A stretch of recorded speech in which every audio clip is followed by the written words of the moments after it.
한국의 원자력 발전 기술은 세계 최고 수준입니다. 물론 옆나라 일본을 보면 원전이 반드시 장점만 가지고 있지 않다는 것을 알려주고 있기도 합니다. 하지만 많은 전문가들은 원전은 지난 30년간 한국을 세계 10위권의 경제대국으로 성장시킨 원동력 중 하나였다고 이야기하고 있습니다. 그런데 최근 미국이 한국의 원전 기술을 세계 최고 수준으로 인정하고 한국과 공동으로 중동 시장에 진출하는 것을 제안했다는 이야기가 나오고 있습니다. 어떤 내용인지 한번 알아보았습니다. 구독과 좋아요, 알림 설정 부탁드립니다.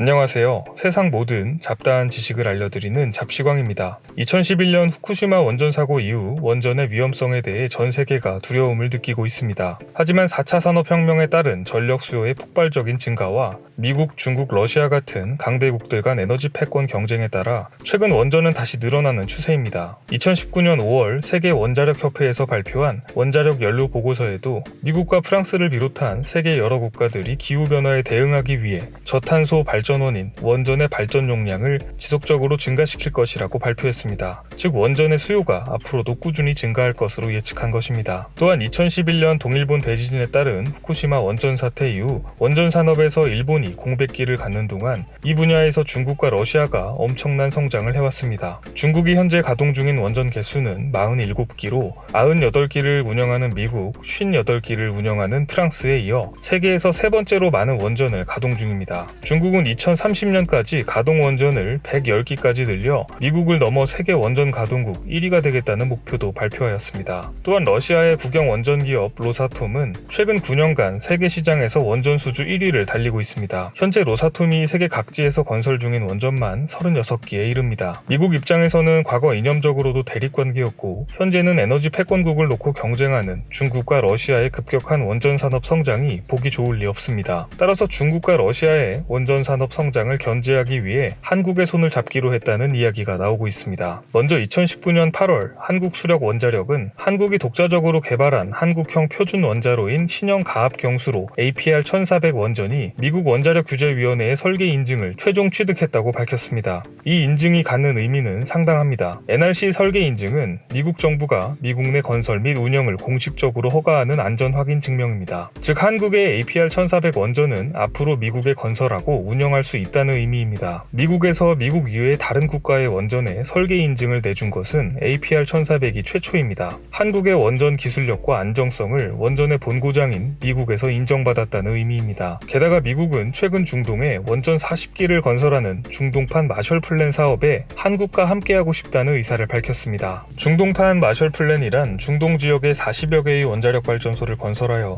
경제 부흥을 이끌겠다는 미국의 프로젝트입니다. 최근 아랍에미리트에 계약된 원전 계약 규모를 보면 원전 한 기당 7조 정도로 책정되어 있습니다. 따라서 산술적이지만 중동 지역의 40기의 원전 건설이면 총액 280조에 달하는 엄청난 규모를 예상할 수 있습니다. 이를 위해 지난 6월 미국의 에너지업계 관계자가 한국에 방문하여 국내 원전 관계자와 접촉했다는 이야기도 나오고 있습니다. 미국이 원전 분야에서 중국과 러시아를 견제하기 위해 경제적, 군사적으로 신뢰할 수 있는 국가는 한국과 일본입니다. 하지만 원전의 기술적인 부분까지 검토했을 때 남는 것은 한국이라는 것이 전문가들의 공통된 의견입니다. 후쿠시마 사고 이후 일본 원전에 대한 국제적인 신뢰도가 매우 낮아졌기 때문입니다. 업계 관계자에 따르면 국제 역학 관계를 고려할 때 한국과 미국이 지금 손을 잡으면 세계 원전 수출 시장을 과점할 기회가 열린다며 미국과 협업을 통해 중동 지역 원전 건설에 적극적으로 진출해야 한다고 조언했습니다. 일본은 후쿠시마 원전 사고 이후 탈원전을 진행했다가 아베 정부는 최근 다시 원전을 늘리는 방향으로 정책을 바꾸었습니다. 하지만 일본이 원전 산업에서 잠시 주춤한 사이 중국과 러시아가 그 공백을 무서운 속도로 파고들어 성장하였고 국제시장에서 아직까지도 일본 원전에 대한 기술적 신뢰도는 회복하지 못하고 있습니다. 마찬가지로 한국도 이번 기회를 놓쳐서는 안 된다는 생각이 듭니다. 원전 산업에서 한국과 미국의 협력 관계가 세계 에너지 패권 흐름에 어떠한 영향을 미치게 될지 관심 있게 지켜봐야 할 것 같습니다. 오늘 준비한 소식은 여기까지입니다. 앞으로도 전 세계에서 벌어지는 잡다한 이슈와 지식들을 재미있고 정확하게 정리해서 전해드리겠습니다. 시청해주셔서 감사합니다.